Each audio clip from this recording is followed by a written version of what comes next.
listening to the Money Monopolizers podcast, helping you take control of your financial destiny.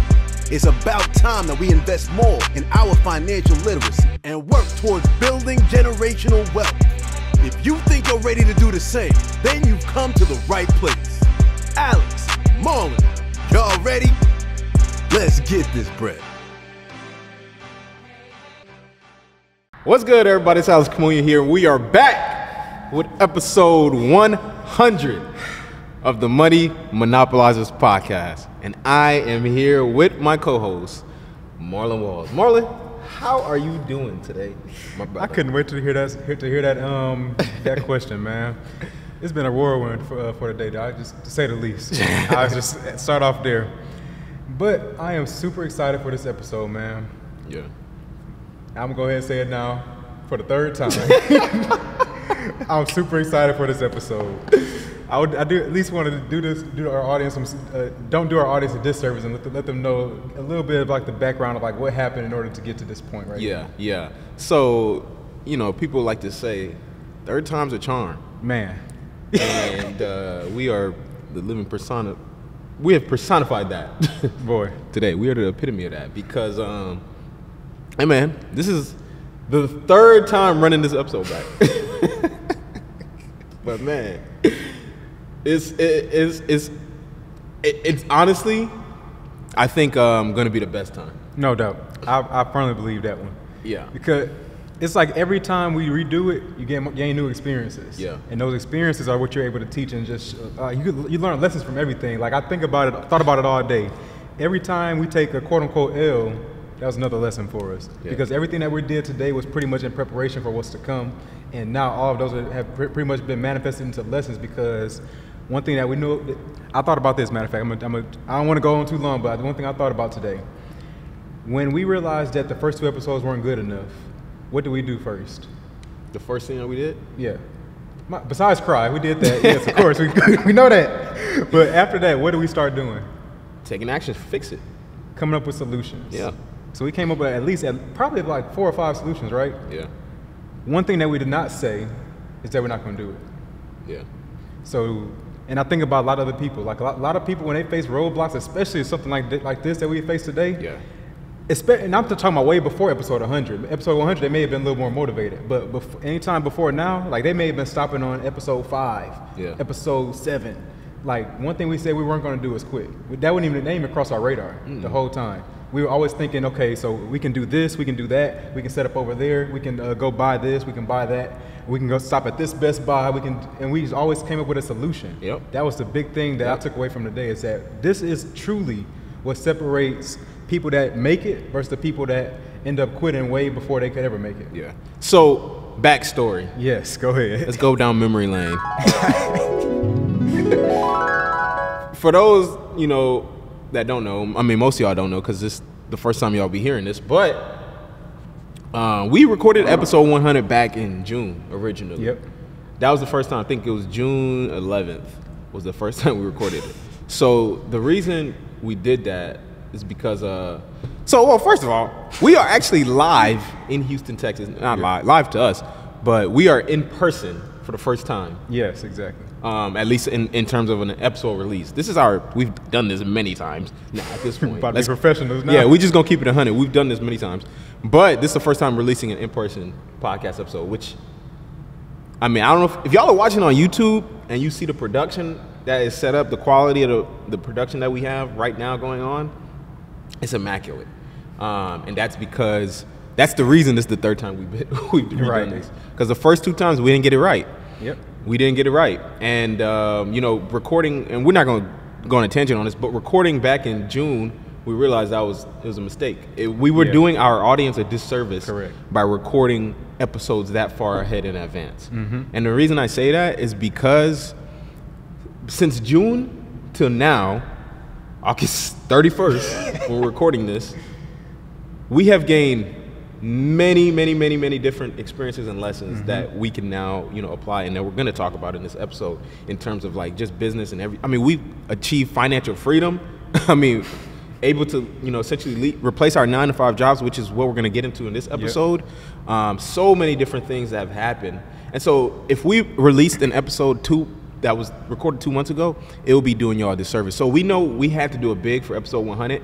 We had to come in person, and that's how we got here today. But see, originally when we did it, it was good. It was a good episode, but it could have been better. Man. And then when we had to do it again, we did it again this past weekend, a whole bunch of production issues that we couldn't foresee. I do want to shout out, though, for the people that don't know, like, as far as, like, the place that we're in, everything like that, I just want to shout out the people that made this possible. Yeah. So first off,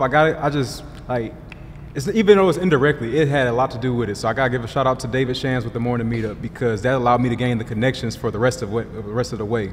But now, as far as the venue, big shout out to BN Venue, owned by Brandon White. Appreciate you big time, man. Especially letting us use your venue twice.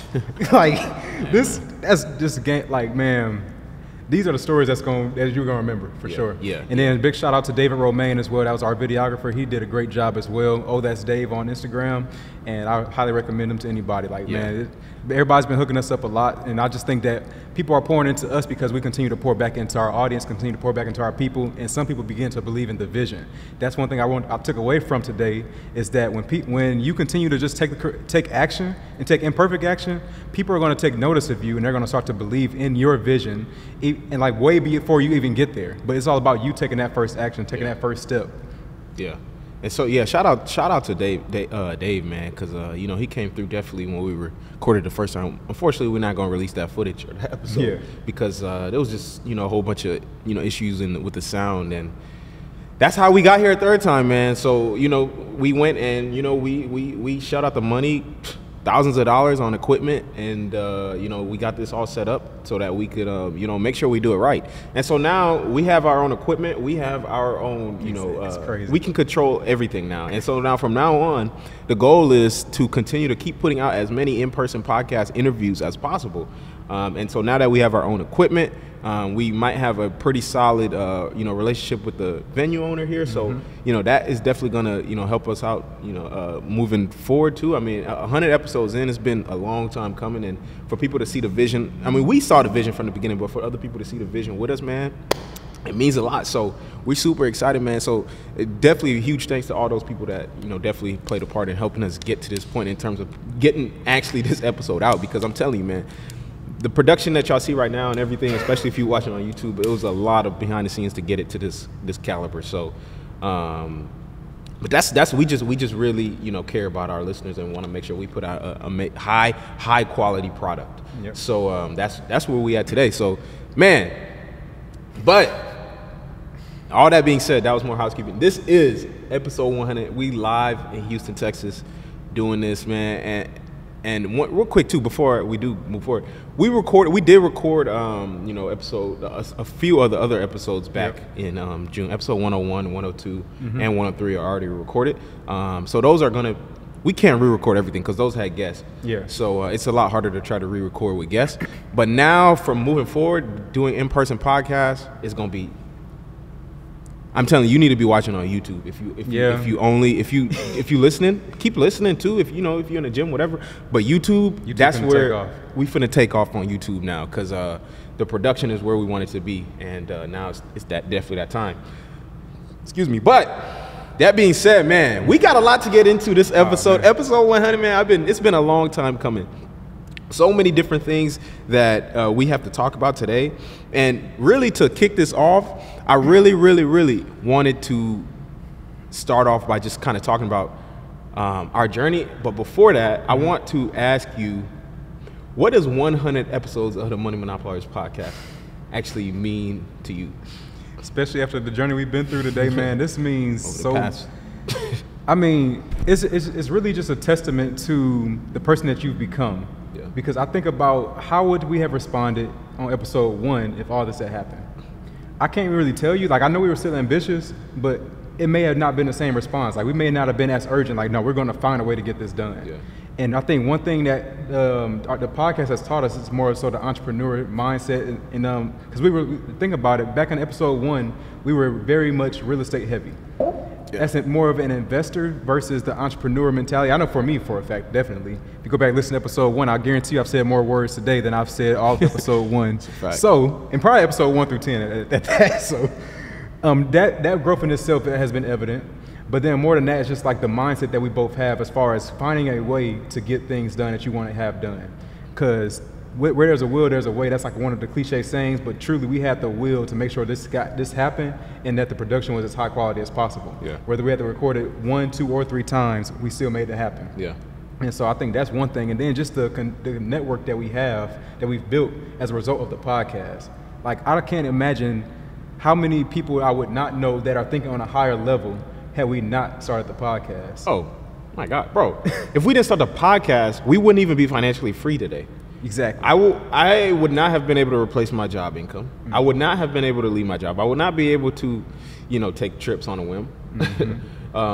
I wouldn't be able to do none of that because the podcast changed our lives, literally. Seriously. And in the best way possible, man. And we'll talk about kind of the journey here briefly in a minute. But for me, I think 100 episodes it's crazy because I would say, most podcasters most people that do podcasts, they never get to 100 episodes. Mm-hmm. Because to get to 100 episodes, that meant you were, number one, consistent, disciplined, and you were able to not pay attention to the noise in terms of, being so motivated by the numbers and all those things. Because let's be honest, early on the podcast, how long did it take us to even get to 1,000 listeners in a month? It took us like a year. Yeah.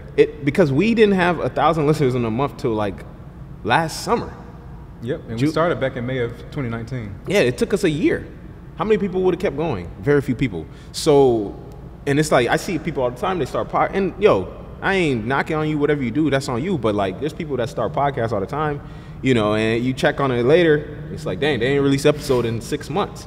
So for us to keep going, that it means a lot to us. And then on top of that, of course, the network, man. The network has just been the craziest thing. That's why I think people don't realize how important the people are in business and entrepreneurship or anything. It's the most important thing. Because without this network, especially from just all the different people we've met from social media and then we finally met in person, a lot of those people literally changed our lives in terms of like what we learned from them and what we've been able to apply to our lives. I mean, it's can't even put into words what it means. So we not stopping anytime soon with this podcast. I mean, if it's, helped us do this, then imagine what it's going to do in the next 5, 10, 15, 20 years. So it's quite the journey, and ability to be able to, network with all these high profile individuals that we get to bring on the show and then also learn from them every single day. I mean, it's like, it's going to have an impact on your life.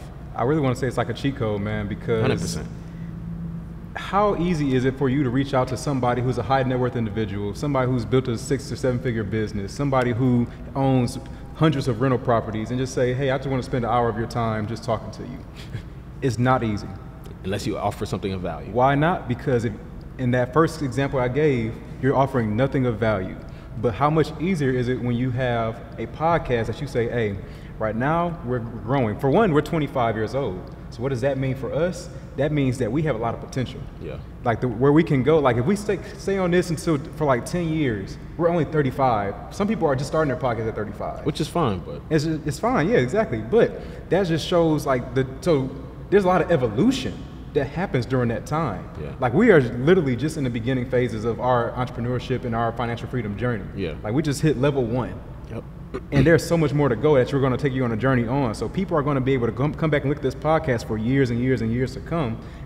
As long as we can continue to put out content, it's going to continue to grow. And one thing we know about growth, especially through entrepreneurship, is that it's exponential. Yeah. That first year, we never even hit 1,000 listeners in a month. We hit 1,000 listeners in a week, sometimes in a couple of days now. Yeah. And it's only going to get better as we continue to, especially with this YouTube that's coming out now. It's going to take off. I believe firmly that this is going to take off because we continue to do the right action and take the action steps that are necessary regardless of the perfection of it all. Yeah, and you know what? The thing is, a lot of people, what happens is they try to commit to something after you get the results. It don't work like that. It don't work like that. You got to commit first and then wait for the results. Yep. And they might not come. Just because you committed don't mean they gonna come. But a lot of people got it backwards. It's like most people, if they, start anything, this is just in general, it's like they aren't going to be fully committed. And we was having this conversation, I think a couple nights ago, talking about somebody that, started a business and then they're now looking into another business because that business was, not doing well. And it's like a lot of people, they're only going to commit to something once they see that it's producing results or it's producing fruit. And that's not the way to do it. Because it's like, if I'm going to think about this, how can you get results in something if you're not even committed to it? Like, it's like, what's the best analogy I can use? It's like if I started some sort of, clothing business or any type of business really, or any type of thing where I'm serving people, and I'm like, you can tell I'm super like lackluster, half-hearted into it. It's like nobody's gonna be really interested in buying anything from me or committing to me because it's like they could tell, and they can tell I'm not even committed to it. And that's the biggest thing, especially with content creation and podcasts and all this. Nobody's gonna listen to our podcast if we're not consistent, if we're not committed to it. If we skip weeks, and by the way, this is what happened early on because we were skipping some weeks early on, and it's like you can see the growth isn't gonna come when you're inconsistent. But until we got consistent to the point where it's like, dang, we've been so consistent that I ain't even see no results in a minute, but we still got to keep going. Like, that's how consistent we had to get to. And it took a process in itself. Right. Because we actually just went back and looked at every episode since episode 1 as far as like the times that we were releasing them, how many weeks we were skipping. Yeah. How compared to this year versus any other year, first of all, we only missed one time this year, and that was like in the very beginning of the year as far as the week that we released the episode. Not our fault. Not our fault. No, but we are a lot more intentional now about making sure we get out an episode every single week because we know that with consistent daily action is going to produce the results. We've had more growth this year than any other year that we've had the podcast because of the fact that we continue to put out content, whether it's on our social media pages or whether it's through just releasing the episode. Yeah. That consistent action is really what's important. That's what gets you the growth. That's what gets you the results. Not just because you did it one time and you just hit big that one time. We're not playing the lottery. This is the long game right here, and the results are on the back end. Yeah. So it's all about putting out the content right now, and we continue to do that. The success is inevitable. Yeah, and that's all it is. The thing is, most people try to most people want to commit to the results instead of the process, right? When you commit, and I've been thinking about this so much because Kobe, rest in peace, Kobe. That's like one of my greatest motivations and I guess digital mentors that I've ever really known, ever since I was a kid. And that was one thing he spoke heavily about all the time. It's like, yo, the journey is really the true destination. Yeah. Right? Because once you get to the destination, what you think is the destination, then it's over. Right? But the journey is and that's really like, the more I think about it and the more I think about my life, it's like, that's really what fuels me. It's the journey. And knowing that, like, yo, every single day I'm competing. Every single day I'm trying to get to some sort of level. That's what fuels me in everything that we do. Like, that's why I'm so competitive. That's like, yo, it's just how I am. It's just how I'm wired. But I'm not saying everybody got to be that way, but the thing is to focus on the journey. And whatever it is you're doing. 100 episodes, we're 100 episodes in. It's a milestone, but it's not the destination. Like, this is just literally a stepping stone. And this is a point where we saw, it's like, yo, let's take it to the next level. Let's commit into it even deeper. Let's invest into it even deeper. Let's take it to the next level. Because we know the deeper we invest, the bigger the reward gonna be on the back end. Just like you said, nobody's gonna take you serious until you take you serious. Yeah. One thing that we haven't done is we've never done an in-person one it's actually been released for that matter, but we've never done an in-person episode before. We've never bought all this camera equipment before. Yeah. We've never actually used all of our lighting and all of our the microphones. We upgraded the microphones and everything. That is us investing into ourselves. So that's us taking ourselves seriously. Yeah. So now what's going to happen? Other people are going to start taking you seriously because now they're going to be like, oh shoot, you see that background they got? Do y'all see the microphones they're using? Yeah. Oh man, that quality is great. And then the information that they're saying is good too. Yeah. I'm rocking with them. But that's what happens when you start investing in yourself. People are going to start investing into you. That's one big lesson I think we can take away from just our journey in general is that learning the concept of investing in ourselves more and more before other people start taking us seriously. Yeah, and that's always what at the end of the day is always going to come back to that. But see, man, what I really wanted to get into before we talk about like how we actually achieve financial freedom by age 25, and that's the meat and potatoes of this episode. For sure. But what I wanted to ask you was, What would you, if you had to pick 3, what would you say be your top 3 of all the 100 podcast episodes we've done? What would be your top 3 if you had to pick 3? So, thinking of the top 3, first off, matter of fact, my top 3 is gonna be like more of a journey. It's a reflection for one, because it's a journey. Yeah. And secondly, because it's like the stages of the life that we were in at that time is where it was most impactful for me. So I actually want to go back because I want to see the names of them. So episode 81, that's definitely the first one. Episode with Terry Ijeoma. Yeah, shout out Terry. That was so it's titled "I Make Your Yearly Salary in a Day: Making 6 Figures Per Day Trading Stock Options with Terry Ijeoma." Before that episode, I had never seen somebody make 6 figures in a day. I never knew that was even possible. Like, that's people's salary. Like, that's why we titled it that. Like, I make your yearly salary in a day, because people's goal is usually 6 figures a year. Like, that's just like a goal for the majority of the world population. Yeah. So seeing that for the first time, like, it was very inspiring for me. That like opened my eyes a little bit. Then if I had to pick a second one, I know you're gonna probably be mad at this, but I never had a favorite episode with me and you until episode 91. Jeez. Episode 91 was like an awakening moment. We did a lot of solo episodes too. Like, so all of our solo episodes, I liked them. Like, matter of fact, like 53 was a great one. I think that's when we talked about the 10 principles of financial freedom. I like that one a lot, but I really like episode 91 because I think that was like one of the most fluid conversations we've ever had. Like, that one I don't know if we even talked about that, but we ain't had no script on that one versus like the earlier episodes. So we weren't, we didn't have a script. We had an the most detailed outline you got. We had an outline. It wasn't a script. Ain't had no script. We had a full-on script that says, insert Marlon here and let him pause. Let Marlon speak. Don't believe the guy. Don't believe that. No, I'm hyping it up. But no, that earlier episodes, while they were good, they weren't as authentic as far as like the just general conversation as it was on episode 91. So I like that one for that reason, but also in episode 91, we were talking about the multiple streams of income in the very beginning. Like, I don't think that was even the main topic of that podcast, but that's where the conversation went, because we were talking about our journey from 2020 to 2021 in terms of making multiple streams of income versus focusing in on one stream and building that one up first. And I like that mentality because we didn't always have that mentality since we first started the podcast. That's something that we had to learn. And then the last one is episode 93. And I remembered in the beginning of that episode, we were reflecting on when we came back from the Dallas trip, where we when we went up to Dallas to record the other episode. And we were there with Annalisa, shout out Annalisa. We were there with her and she went to go apartment shopping, but like for high rises. And so coming from like where we are, like we'd never even seen people shop casually for $5,000 a month apartments. And we saw some that were even $7,000.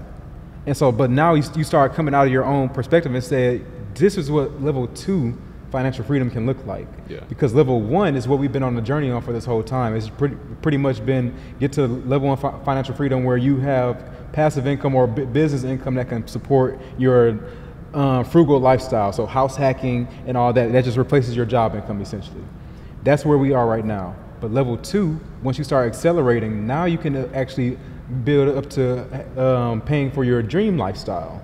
So you can have a penthouse, you can have a high rise, you can have $1 million mansion, you can have those things. That's the lifestyle that you desire. That's what level 2 financial freedom is for. Yeah. And so that's why my big takeaway from episode 93 was about the power of environment and how that influences your perspective on what you can achieve for yourself. Nah, that's a fact. Definitely because I think the first time I kind of saw that, because I don't know if y'all know, but my goal is to move to Miami very soon.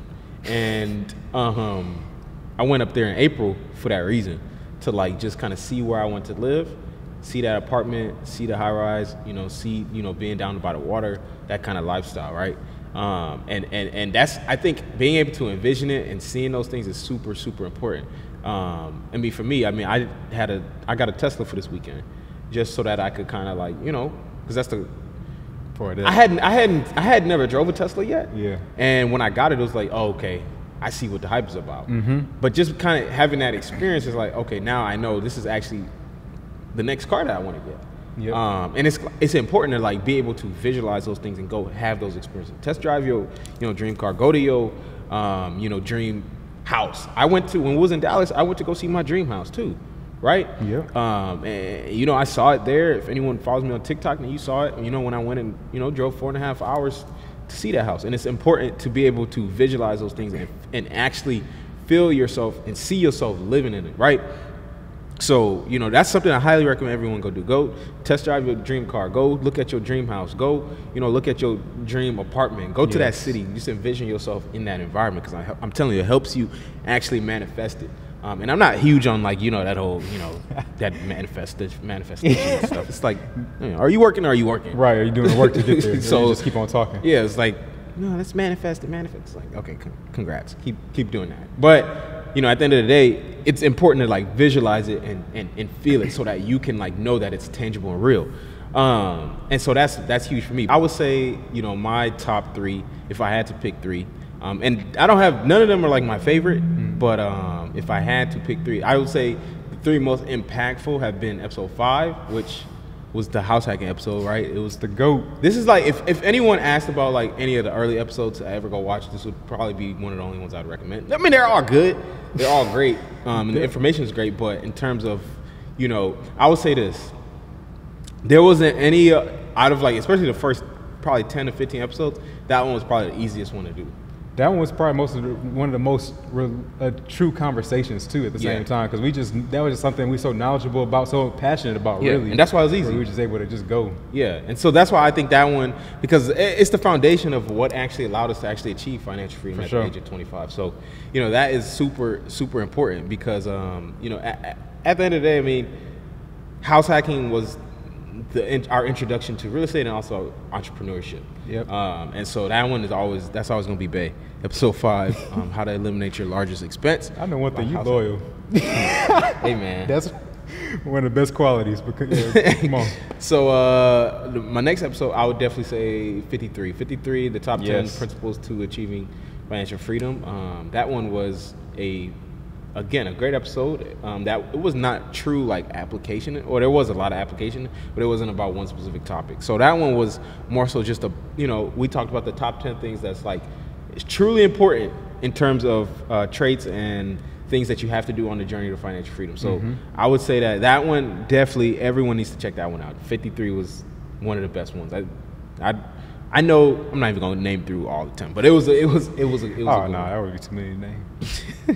And then the last one would definitely be probably 91. 91 was super impactful because the thing is, each of these, 91 is the same one you mentioned about, you know, how to operate your business as a business and not a side hustle, right? Because for me, each of these means something different along the journey. Episode 5 was the beginning of the journey, house hacking, eliminating your largest expense, getting to, you know, be able to live for free. That was the first thing you should be doing on that journey to financial freedom, because as we know, the lower your expenses, the sooner you can get financial freedom. So by eliminating your rent and your housing, you're able to get financial freedom really soon. And that was a big reason we were able to get financial freedom at age 25 as opposed to age 28, which was our original goal.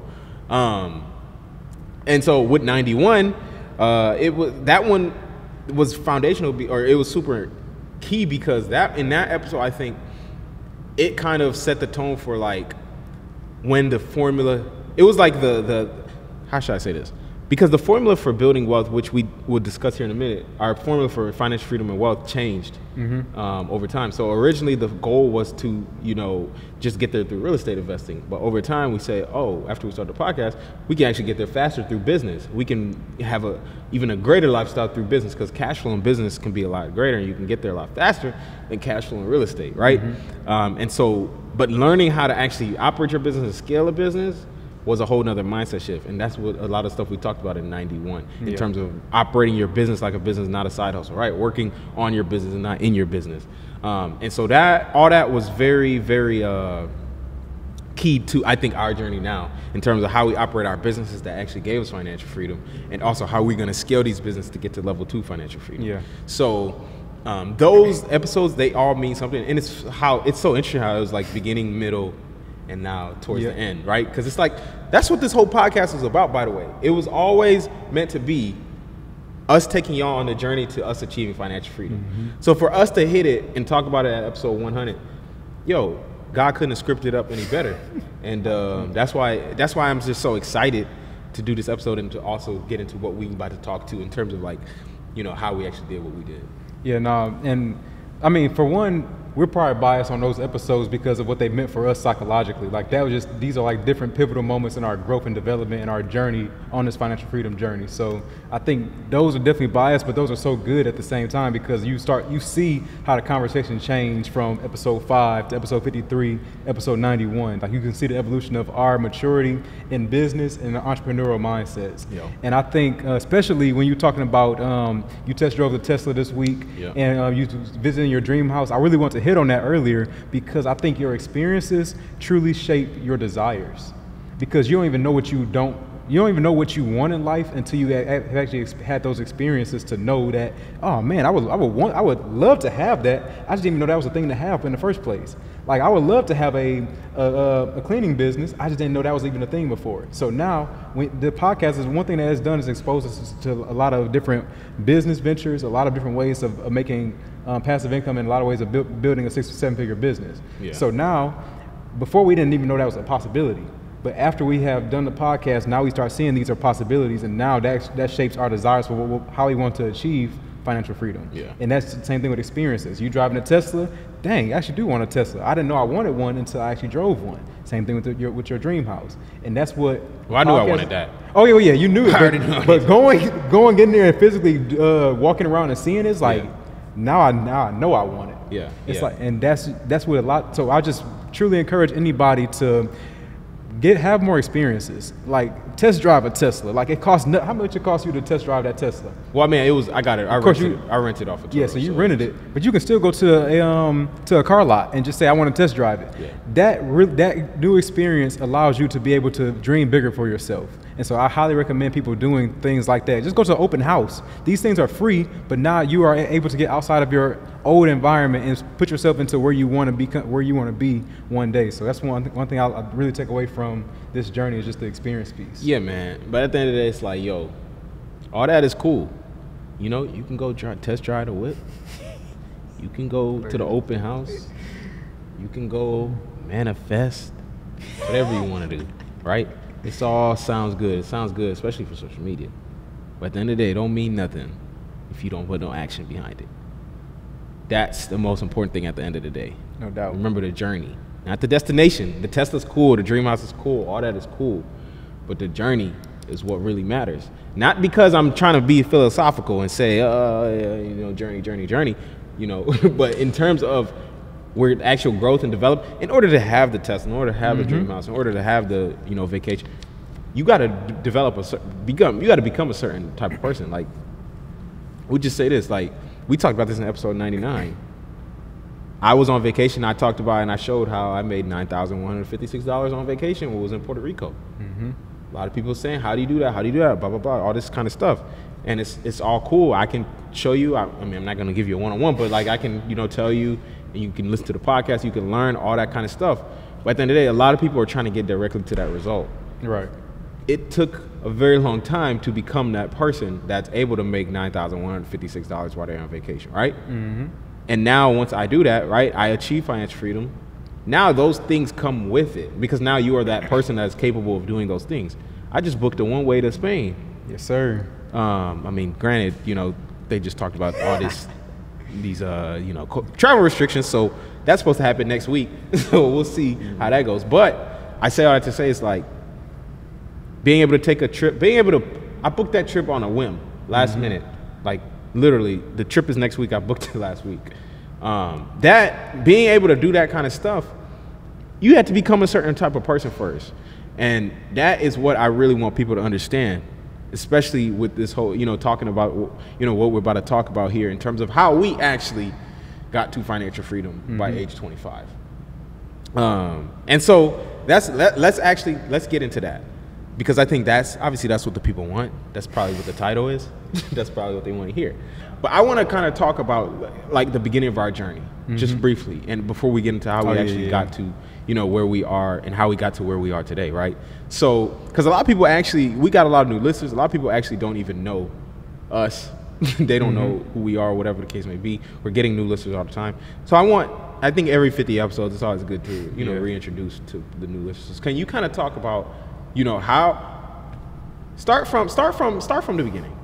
In terms of, you know how we always start the episodes, we always start the podcast. You know, can you get into the background so that the people can really resonate with you? So can you kind of get into your background? Talk about up to like your mindset mentality up to age, to 18, and then really like college, and then I'll talk about mine, and we'll kind of like match up our stories because obviously they're very similar. Yeah, because especially once we like start overlapping. Right. Well, yeah, I was born in May 12, 1990. Born in '96 in Detroit, Michigan. And all right, no, but so yeah, I was actually born in Detroit, Michigan, but we moved to Texas when I was in 5th grade. One thing that really changed my mentality with a lot of stuff is that move, and I really want to shout out my parents because that is like that's the generation that puts the next generation ahead. Because with them making that move and that sacrifice and getting out of their comfort zone, that allowed me to have a better overall experience growing up. I didn't get to see what they saw in inner city Detroit going through my middle school and high school years. So now I'm able to just, as my dad says, let a kid be a kid and be able to experience the like true just kid things and then be able to grow up naturally. I had to witness everything that they did. So now as I'm going through middle school and high school, I think we meet up. One thing matter of fact, to backtrack a little bit, one thing I always was good with as far as my personal self was discipline. I think I was always very disciplined, very organized, and I always was disciplined when it came to money. I rarely ever spent any money. And like I've been like that all my life, and just always very frugal. I would live on potato chips and pizza rolls if I had to, and I'll be just fine. So I was always like eating that garbage.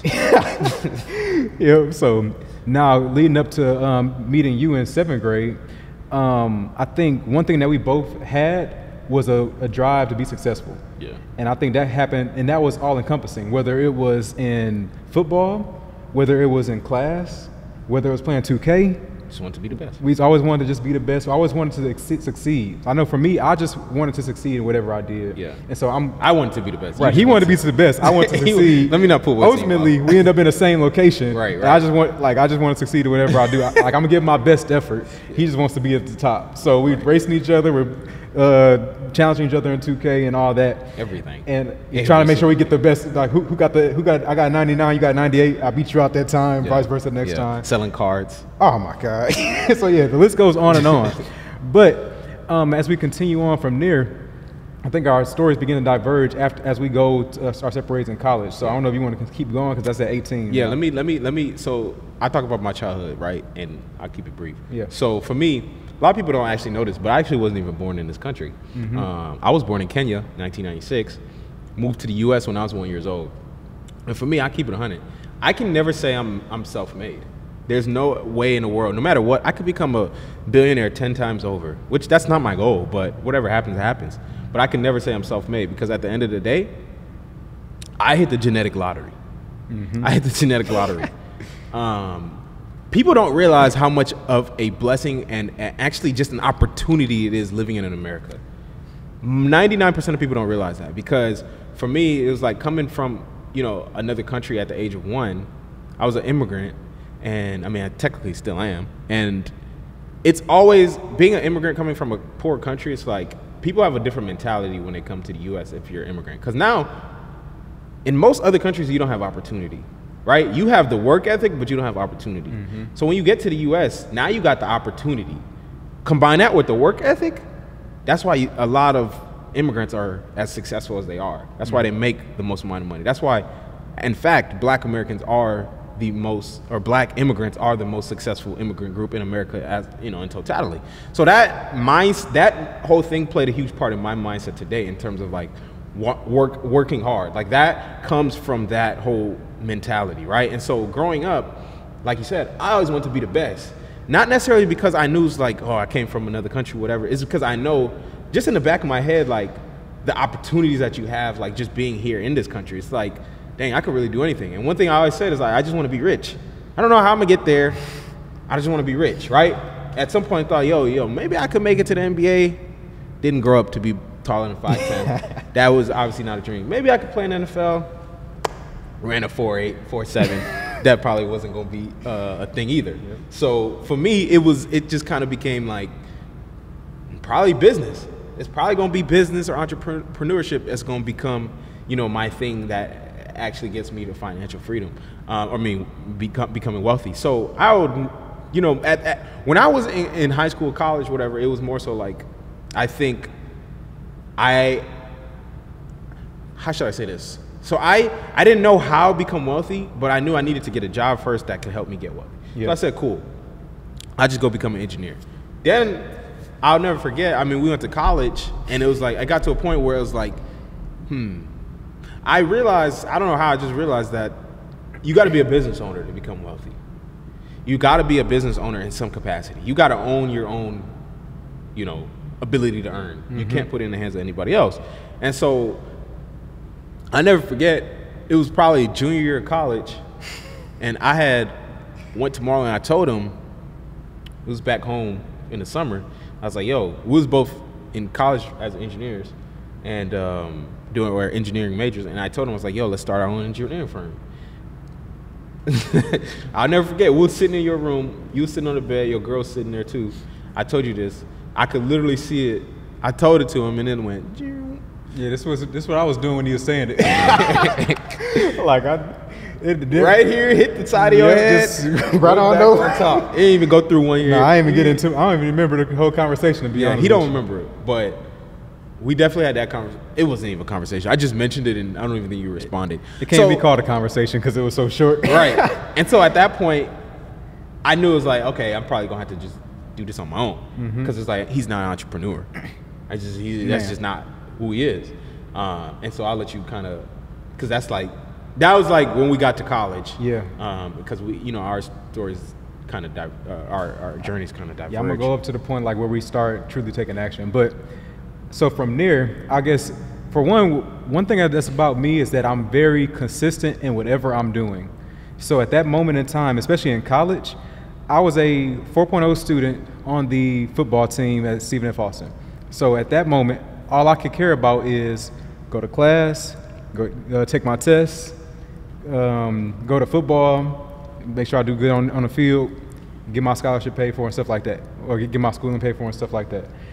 I could care less about anything else. I'm barely even looking forward to working full time. Like I honestly, a lot of my life has pretty much been focus in on what I'm doing right now, and then the rest will reveal itself later. That's kind of how I always approach things. So forward thinking was not something that I would like to do a lot.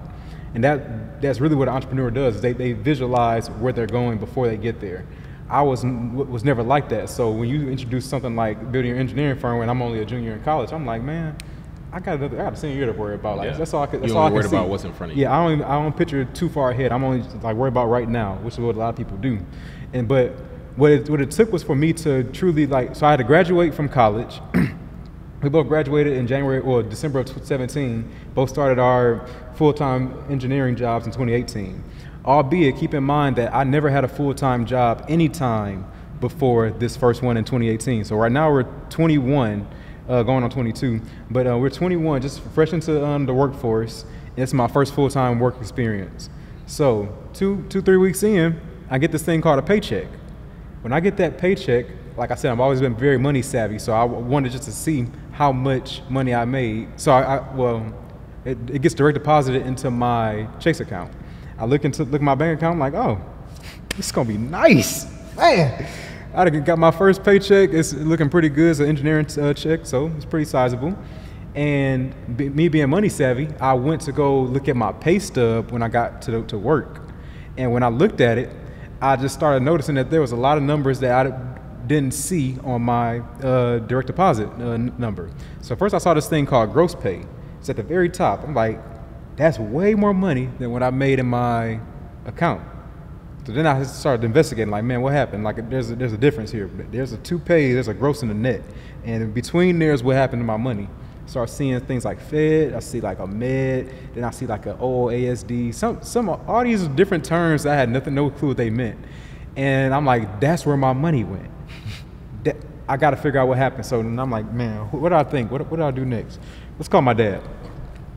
Hey, Dad, man, listen, man, I don't know what happened, but my money is not here no more. Like, I had supposed to make more than what I actually made. So I'm telling him, like, yeah, there's a Fed, there's a state, there's what's going on here? He said, man, you just got taxed. That's all that is, what you're talking about. I hung up. Because I started reflecting right at that moment. I said, man, You telling me that this guy, I'm the same guy that people looked up to all throughout college. Like, they put my name on billboards, they have my name on magazines, they put my name on like little cards, like they pass out everything that you could think of when I was in college. Even in high school, people always said, that is your model student. Follow that guy, that's the model athlete. This is the guy you want to be like. Little do they know, that guy knew next to nothing about life. All he knew was what he knew: football, grades, engineering, and a very little small sector of engineering at that. So wait. What's up? Whenever because obviously, like, that's not the first time the word taxes you've ever heard that word. So before then, what did you actually think of taxes? Like, what did you think taxes were prior to actually hearing learning about what actually taxes were from real life, getting hit in the mouth? The only time I've been taxed before that was when I did the internship.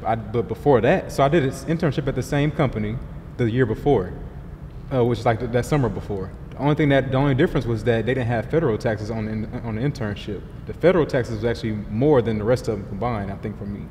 So that's what was so significant that I had to actually look into it and say, what just happened here? Oh, they didn't. Wait, why didn't they tax? I'm not sure. I really don't know. But that is one thing that I saw that was right, gonna investigate now. But before that, I would venture to say I never knew about taxes.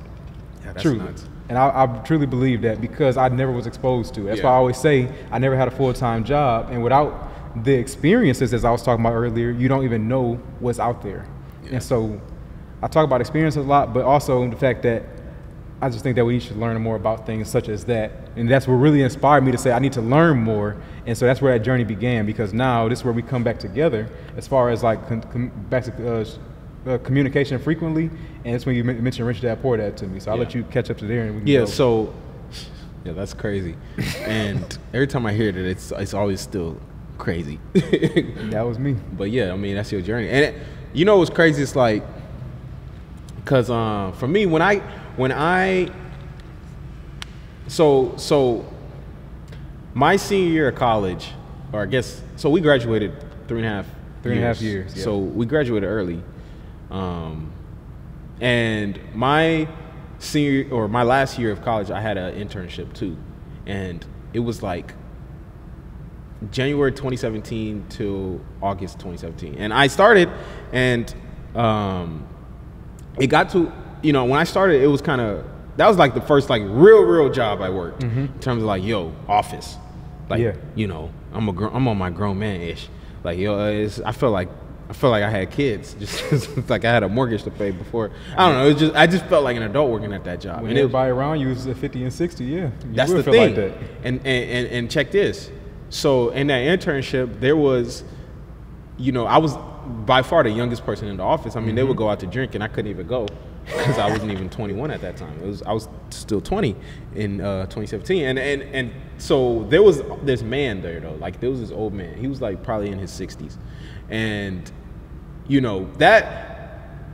that was the first time was like I realized, like, if you have something at work to do, that sometimes you have to stay there and do it. Like, that becomes your priority. That becomes your number one obligation. That's when I realized, like, why people actually work late. It's like, oh, they do this because they actually don't have a choice. They actually have to do this if they want to keep their job.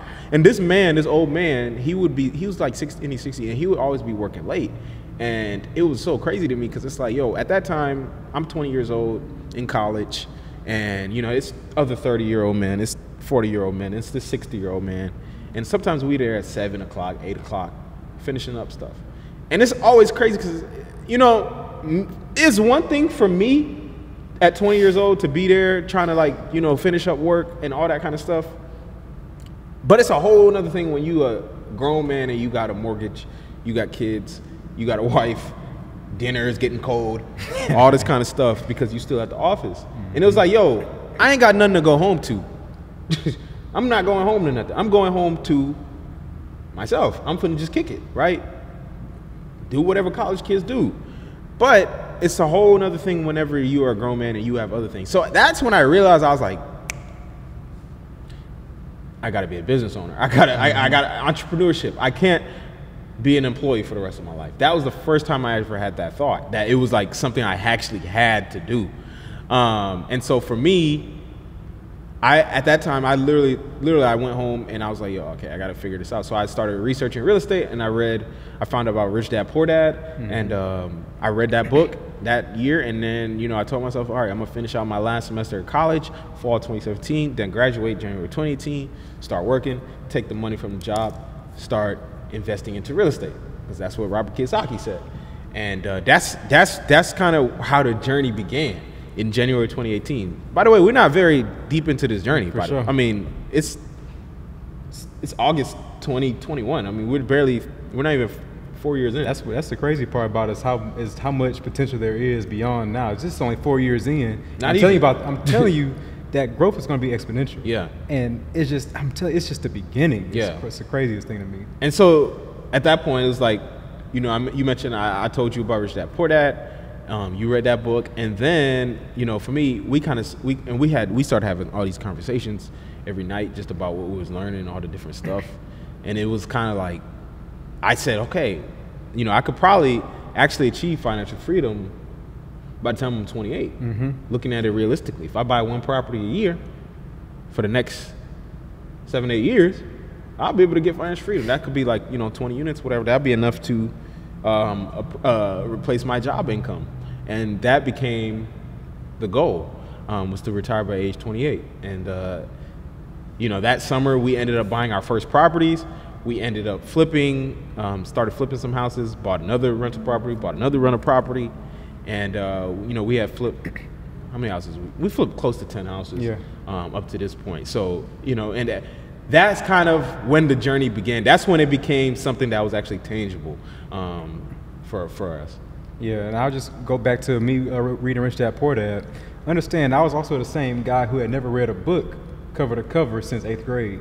Even though I was like a 4.0 student, I wasn't reading no books. I was just like going to the textbook, seeing the section we're going over today, and I was just doing that particular section. I never was like reading a novel or any book like that, but I read that book in 2 days because I was that moved by the lack of knowledge that I had before. And so one thing you started talking about was, I think you mentioned how we read Rich Dad Poor Dad and we started looking into real estate. Yeah. I think one thing that shapes our desires, because I mentioned experiences earlier, shapes our desires, but also information. When you have the right information, that is also an influence on your journey and what action steps you decide to take. Because thinking about the podcast, I don't want to fast forward, but just how the podcast has been informational, that has shaped how we our daily actions in order to how we try to achieve our end goal. And going back to real estate one more time, do you understand that the first time I heard about, the only thing I knew about real estate before reading Rich Dad Poor Dad, you remember this, I know I told you this before. The only time I ever heard real estate before was on SpongeBob. The episode about Karate Island. Shout out Karate Island. When they talked about buying real estate, and what was it? It was the timeshares. The timeshares and buying a condo. Yeah. That's the only time I knew anything about real estate before reading Rich Dad Poor Dad. Yeah. As a 21-year-old working a full-time 9 to 5. That's how I know that this is truly capable. This is achievable for anybody in any situation, because I know how little I knew when I first got started versus what we know now, and that just came from a drive and a desire to actually succeed in it. And so, with all that being said, we continue on that journey. So now our main thing from there was, like you said, you wanted to achieve financial freedom by age 28. Yeah. We wanted to set our goals for what we wanted to, like when we wanted to achieve financial freedom by, because that was the goal. For me, I said 32 because I said 28 sounds a little bit unrealistic. I'll just give myself 10 years realistically. And I think I can achieve by then. So I said 32. Not knowing, we had a general idea. I think I said like 41 units. If they all cash flow $200 a piece, and that would be like $100,000 a year, and I would consider that financial freedom. And that was my end goal. As you continue on, like I said, you learn new things and you gain new information, which allows you to achieve your goal faster. So we actually were able to destroy that timeline, but it was all about just having that initial set time of just, having that initial set time of this is when I want to start. When I want to start this financial freedom journey, and I want to achieve it by this day. That's truly taking imperfect action, and that's what it was all about. You know, it's so crazy because when you take action, the journey kind of reveals itself. Yes. Because we kind of thought in our head how we wanted it to look, right? Because I was like, yo, by age, I just need, if I can get $10,000 a month in passive cash flow, that's probably 50 units, $200 a month at that time. In 2018, that's no longer applicable in 2021 real estate. But if I get 50 units, that's $200 a month per unit in cash flow. It's $10K a month. That became the goal. But like, once we started a podcast, that's really when stuff changed. Yes. Right? So when we started a podcast in May of 2019, because at that point we had been real estate. It was like real estate. Anything else beyond real estate is like, it's just a distraction. It's literally how we thought about it. And so when we started the podcast, it wasn't even because we wanted to learn about other stuff. It was just because like we were having these conversations so often that it was like, yo, I mean, we gotta put this out there. We didn't know what would come with it. We didn't know all the connections we would make. We didn't know about all the businesses we'd learn about. We didn't know about the personal development that would come with it. We just started a podcast just because we felt like we had something to talk about. And shout out to my sister. She's the one that actually like planted that seed in my head to actually start the podcast. Because I remember when I, had came to you about it, it was like, yo, we got to do this podcast. And it was like, yo, that's at the end of the day, if you on board, let's do it. If you're not, I'm doing it anyway. So, and that's kind of how the podcast ended up starting. I'm gonna say when you came to me with it, that's not necessarily what you had said. What you had said was, "Hey man, I'm thinking about this. I had this idea to do a podcast." You didn't have to say nothing else, but me knowing you for so long, that's how I took it for sure. Like mentally, I was like, that's what I was thinking. I already know. Like, if this is like for one, when you have an idea, you do your research on it beforehand, and you may take like a week or two to make sure you know every last detail about it before you take action on it. But once you finally mention it, you've thought about it, you've done all the thinking on it, and it's like, I'm starting tomorrow. And you either are starting now with me, or I'm out, because I've already done all the thinking on it, and I'm convinced fully that this is the idea that we need to go about. And the only drawback that I had back when we first were starting was that I was in college. I was in grad school at that time. And me being in grad school, I was like, man, it's going to be a large load to think of that I'm going to go to class, go to do research, write a thesis, and do a podcast, and still try to do real estate all at the same time. And I'm like, I'm on board because I truly want to be able to impact more people. And I know our conversations are not had enough outside of us, me and you talking. Like our personal network of friends don't even know about this stuff. Yeah. So I really want to be able to be impactful, but at the same time, I want to take a limited role at that moment because of everything else that I had going on. Yeah, which is understandable. It's a good thing you say yes, though. That's the best yes I ever said. This journey in itself has been life-changing. The whole trajectory of my life has been altered now because of that yes. Yeah. And so at that point, we started a podcast, and it was like we just started seeing all the different ways to achieve financial freedom. It was like, I saw so many different things that I was like, yo, I can't just keep watching these people do these businesses and me just sitting here talking about it.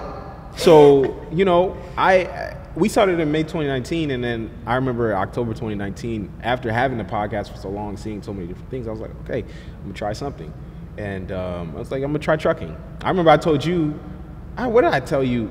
I told you about trying something. You was like, I'm pretty sure trucking. I feel like trucking was the first one. Was that the first one I told you about? I feel like trucking was your very first one. You said I'm gonna try. Yeah, I know, because I know I told you about something about. I don't know if I asked you to do it with me or something like that, but I know you said that you was 100% focused on real estate. That's my personality. Yeah, yeah, and that's a whole nother kind of thing about how we kind of gel in this whole dynamic, is because you're more so the consistent, you're going to implement. I'm going to kind of have the idea and be the visionary in something.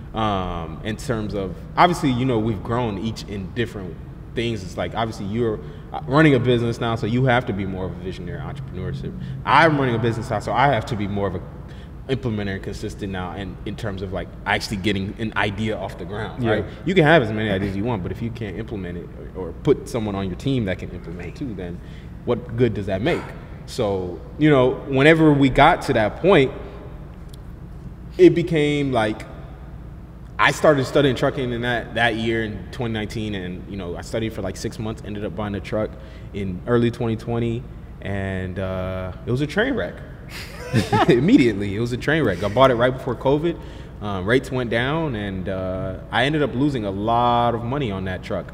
And that wasn't the only business I started. I started probably, I tell people it's like, I went to Entrepreneurship University in 2020. Yeah. I started many different businesses. I mean, trucking, vending machines. We did the mobile homes.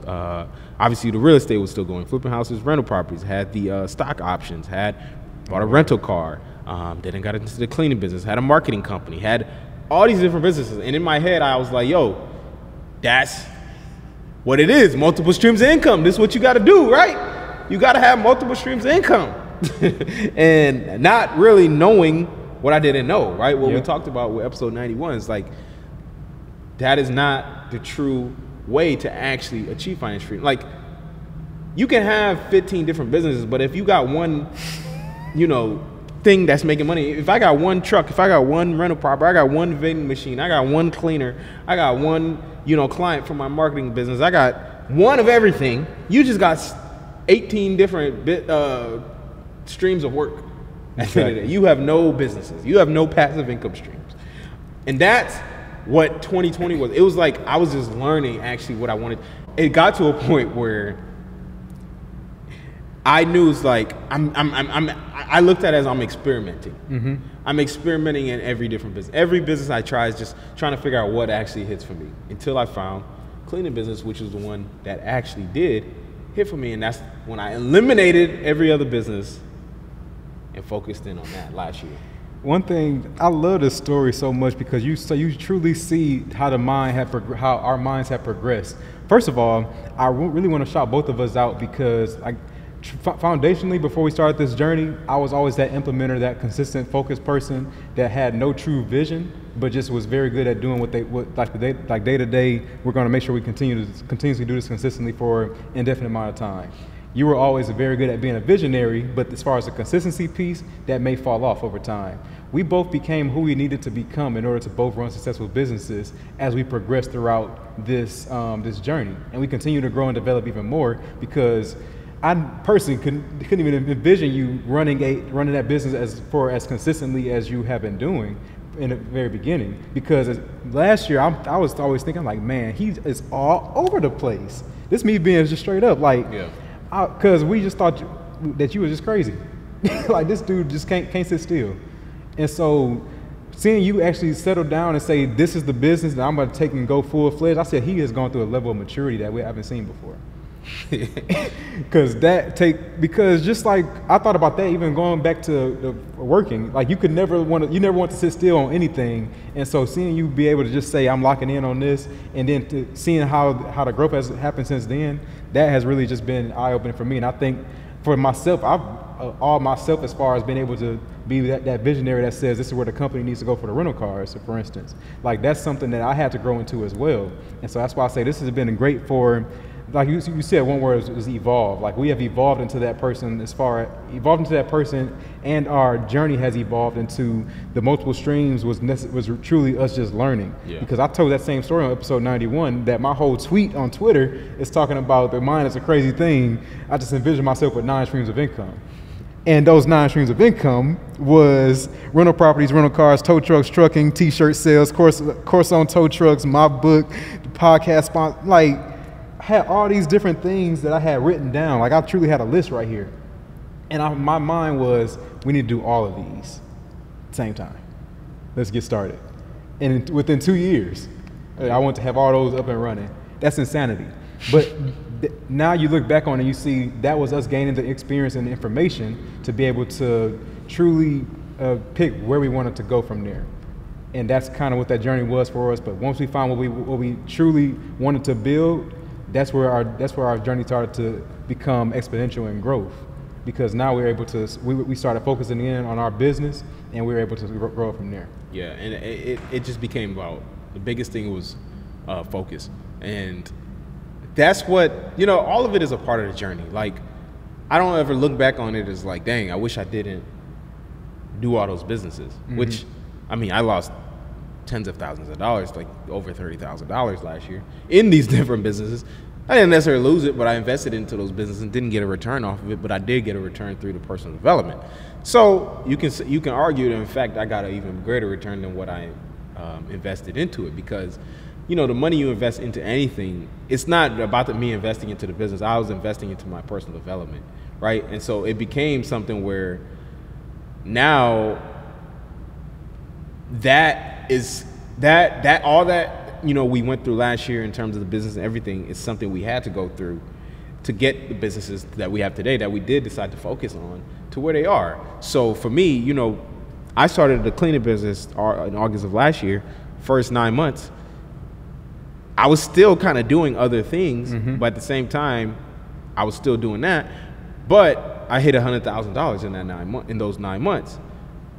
And early in 2021, I said, I'm liquidating everything. Everything besides this, I'm liquidating.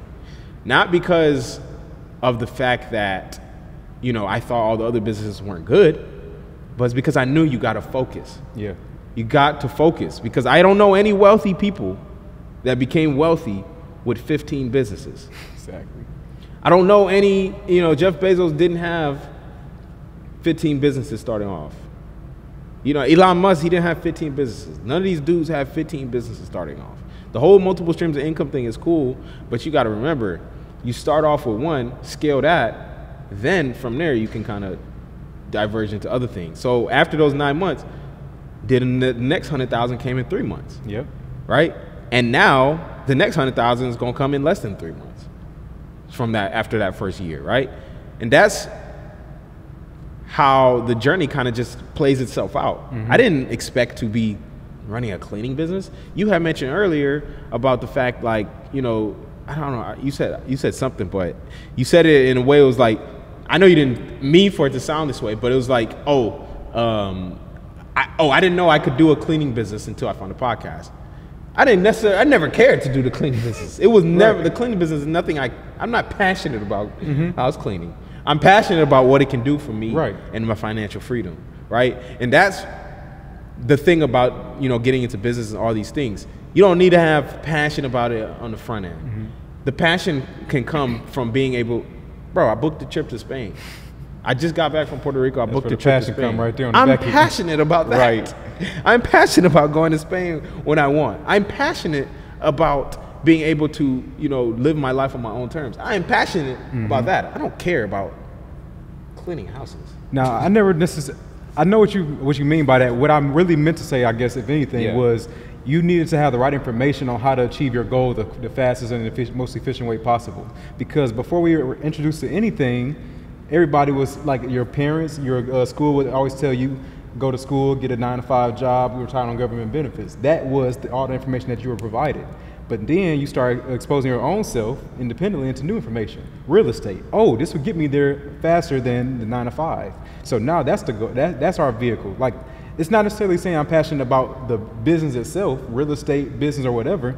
I'm passionate about the results that I can gain and how fast can I gain them. Yeah. And so now as you continue to gain new information, you gain you saw trucking information, rental car information, Amazon FBA information, cleaning business information. You have all those different realms you can go into, and now you see where I fit best into in order to achieve my goal now.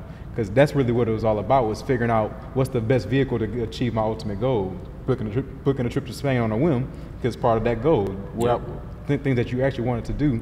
So that's why you had to understand passion doesn't necessarily come on the front end, but it will come on the back end once you find the right vehicle. Yeah, and once you focus in on it, it's a wrap. Because I promise you, you cannot focus on something for 10 to 15 years and not become dominant in that thing. It's impossible. The problem is, for most people, they can't focus on something for long enough, number one. And number two, if the results don't come immediately, and if the results aren't linear, right, meaning every month is better than the last, then they can't stay focused on it. They're immediately looking for that next thing.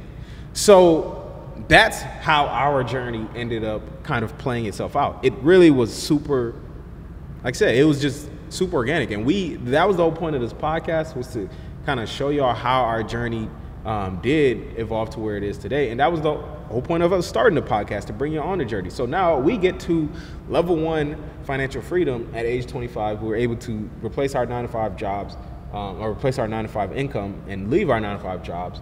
And now From there, it's on to the journey to level 2. We enjoy the fruits that come with level 1, meaning being able to, work on your, because now here's the thing. People don't get what the formula actually is. Take your 9-to-5 job, because that's your first investor. You take the capital from there, use that to fund your business, and now your business can eventually replace your 9-to-5 income, right? If you're operating it, you're working on it slowly over time, it replaces your 9-to-5 income, right? Now your 9-to-5 job, once you replace that, you can leave your job. Now you freed up your time, right? So now you can use that freed up time to scale the business, right? And now that's how you can get the lifestyle that you want, right? Yes. That gets you to level 2 financial freedom, right? You scaled your business, you're at level 2. Now, once you've scaled your business, you're bringing in more money than you can imagine. You use that to buy real estate, right? Or long-term assets. I prefer real estate for a bunch of reasons: cash flow, appreciation, depreciation, all those things. That's why I like real estate, right? That builds your wealth long-term. And that's what you can pass down to your kids. That's how you get to level 3. Buying everything. Financial freedom, which is being able to buy anything money can buy, right? Because now you have the assets and you have the cash flow from the business. That is the formula to financial freedom and generational wealth. And the crazy thing is, we still just hit that level 1. That's but that's where it starts. But I want to go back to level 0. Level 0 was put in the action to get to level 1. And you understand, you don't have to stay at level 0. The house hacking. When would you say we started level 0? Level 0 started when I think level 0 started with education. So when would you say that started? Started in February of 2018. So you wouldn't say it was before that? I mean, we had a good foundational background. Okay. So, but I think on a financial freedom journey, level 0 was the information that you had to gain and then taking immediate action to get to level 1. So our journey truly started in February. We're reading those books and listening to those podcasts. So the house hacking that we're doing right now, the cars we're driving right now, are all in order to get us to that level 1. What is that really doing is we're going through delayed gratification in order to reduce our monthly expenses, in order to replace our job income or replace our lifestyle faster. So now we have low overhead on living expenses, and we can replace that quickly. So now we can offshoot the 9-to-5 because we've, for one, got rental properties as house hacks. We have those that can bring in income and pay for itself. And then we're also not paying no car notes or anything like that. So we eliminated 2 of our, like the 3 biggest expenses already out the gate. And so now you can. Next thing is just to not eat. Right. If I'm not, I mean, I already, I said pizza rolls and like potato chips earlier. So living on less in the very beginning allows you to be able to get to that level 1 faster, replacing or being able to pay for your day-to-day expenses. So now once you have freed up, once you quit your 9-to-5, now you have freed up your time in order to start scaling that business, because we had our businesses somewhat sizable to the point where we have replaced that 9-to-5 income. Now we can start to scale it once we have freed up more of that time that the 9-to-5 was taking up. Now once you scale that, that's where you get to that level 2, when you can start paying for your dream lifestyle. That's what we're now coming up on, and that's when you'll start seeing the exponential growth. Because the 0 to 1 was probably the longest part. 1 to 2, it's going to be a lot faster. 2 to 3, it's just, like I said, it's exponential. And y'all be along for the journey. It's the best thing about it. And that's the whole thing. That was the whole reason this podcast was created, man. And this is why I think this is why I know we the best podcast out, because there's nobody that's taking it on a journey from level 0. Level 0. Nothing. Literally nothing. Like, the only thing we could say that we had was, high incomes, which, as long as you have an income, you can get to it. Everyone's journey is different, so just because we do something at a certain time doesn't mean you should. But that's a whole other conversation. But everyone's journey is different, and we're going to take y'all from level 0, which are, I guess, from since the beginning when we started this podcast. We take y'all from there. We took y'all to level 1. Now we're about to take y'all to level 2, which will be probably before the time we hit age 28, actually, which would have even been that's even faster crazy than the original level 1 goal. But I believe that's possible too. Yeah, that's just how the journey plays out. And then we'll take y'all on level 3, God willing. As long as we still got a heartbeat and the podcast is still rocking, then y'all will be on the journey the whole entire way. And that's why I think this is the best podcast out for financial freedom, financial literacy, anything, because we take y'all on a journey. We're bringing y'all into our daily lives. I'm telling you how much money I'm making every single month. I mean, this month I made in the business $43,000. So that's just level 1, man. That's just level 1. That's now crazy to think about. It's time to get to level 2. So, man, this has been quite the treat to be able to talk to y'all about this, because it's been a long time coming. Episode 100. I'm so excited for what's to come, man. What do you got to say to the people before we wrap this up, man? Like you were saying earlier, you can manifest everything that you want to, but like our guy says at the end of every podcast episode, take action, man. Yeah. Because just thinking back to the very first episode we recorded, I had that stupid white collared shirt on, and y'all continue to go back and listen to that one versus listen to these more recent ones, and it be killing me. But that's where the journey began. That's taking imperfect action, and now as a result, we're able to talk in front of cameras. I'm able to talk in front of cameras. I couldn't say a word in front of a camera before. Yeah. But the journey continues as you continue to take action.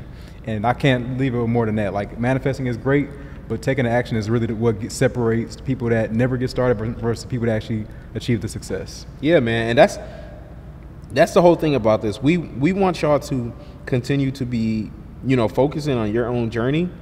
Don't try to compare your journey with our journey, because everyone's journey is different. And I think that's the beauty of it. Remember, the beauty is in the journey, not in the destination. So there y'all have it, man. Episode 100. It's a wrap. Live in Houston. We will see y'all in the next one. I just had to throw that out there. Yeah. But that's it for this episode of the Money Monopolizers podcast. New episodes will be released every Thursday and will be available on Apple Podcasts, Spotify, and YouTube. Just search Money Monopolizers wherever you listen to podcasts. We hope you learned something of value today. If you did, we'd appreciate it if you rated us 5 stars and left us a review on Apple Podcasts. You can find out more info about us on Twitter at The Monopolizer or IG at Money Monopolizers. We post informative content on there that'll keep you engaged, so be sure to check that out and share those posts. But until then, we out of here. You've been listening to the Money Monopolizers podcast, helping you take control of your financial destiny. To learn more about how you can be in control of your money, visit moneymonopolizers.com. We'll catch you next time when Alex and Marlon share more personal finance and wealth creation tips with you. Now it's time to take action.